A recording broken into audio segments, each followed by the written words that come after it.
नम्रता ने फ़ोन पर अपनी माँ से कहा, माँ मैं बहुत थक गई हूँ। घर संभालते संभालते यहाँ मेरी थकान किसी को नज़र नहीं आती। कुछ दिन आराम करना चाहती हूँ। सोच रही हूँ कुछ दिनों के लिए अपने मायके आ जाऊँ। आते हुए अपने बच्चों को भी साथ ले आऊँगी। वो वहीं से स्कूल चले जाएगा। आखिर एक ही शहर में ससुराल और मायका होने का कुछ तो फ़ायदा मिले। पार्वती जी ने दूसरी तरफ से कहा, हाँ बेटा जब तेरी इच्छा हो आ जाना। आखिर ये तेरा भी तो घर है। ठीक है माँ, तो मैं कल ही आ जाऊँगी।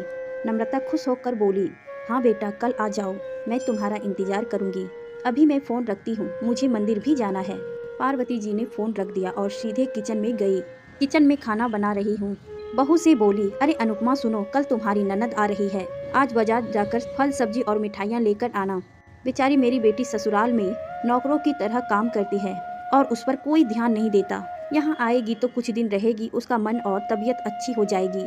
सास के मुंह से ऐसी बातें सुनकर अनुपमा का चेहरा उतर गया। वह मन ही मन सोचने लगी, काश आपको मेरी थकावट भी नजर आती।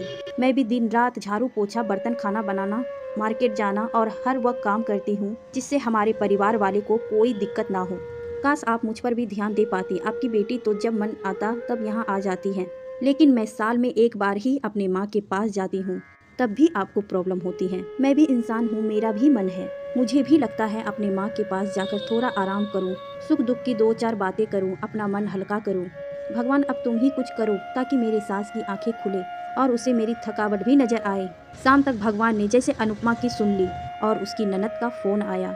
ननद ने अपनी माँ से कहा कि उसकी सास ने उसे मायके आने के लिए मना कर दिया है, इसलिए वो इस बार नहीं आ सकती। पार्वती जी बोली, ऐसे कैसे मना कर दिया?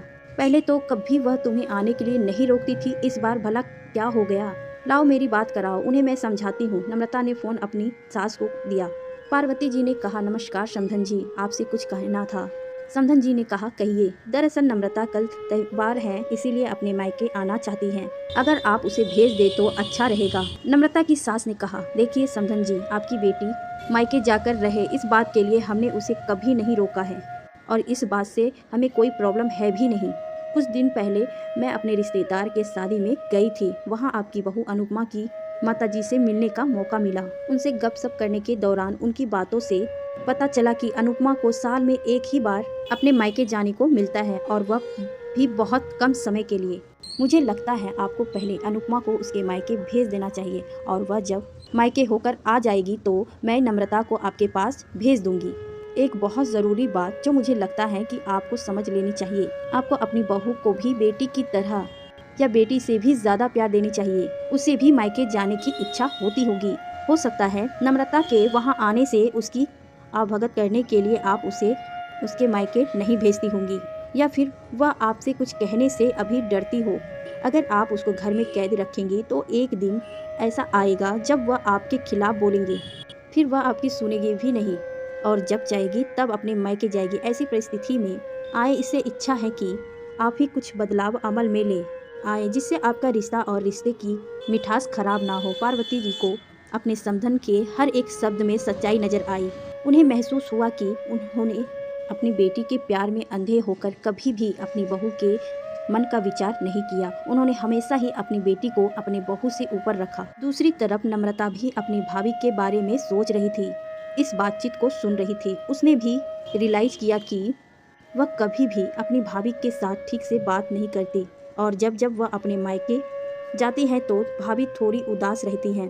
पार्वती जी ने अपनी बहू को बुलाया और उसे कहा कि अनुपमा कुछ दिनों के लिए नम्रता नहीं आने वाली है, इसलिए पहले तुम अपने मायके होकर आओ। यह सुनते ही अनुपमा का चेहरा खिल गया, क्योंकि यह पहली बार था जब उसकी सास ने सामने से उसे अपने मायके जाने के लिए कहा था।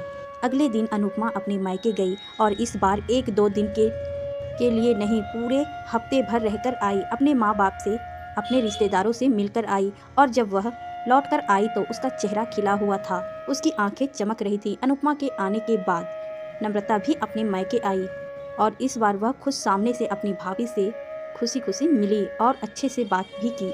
नम्रता ने अपनी माँ से बात करके उन्हें भी अच्छे से समझने में मदद की। वह कहीं न कहीं अनुपमा के साथ गलत व्यवहार कर रहे थे। दूसरी तरफ अनुपमा अपने ससुराल वाले के बदले रवैये से बहुत खुश थी। अब वह खुशी खुशी उसका ध्यान रखती और हर काम प्यार से करती। वह ध्यान रखती कोई भी ऐसी बात या काम ना करे जिससे घर में तनाव का माहौल पैदा हो। पार्वती जी अपनी बहू को खुद ही समय समय पर मायके भेज दिया करती।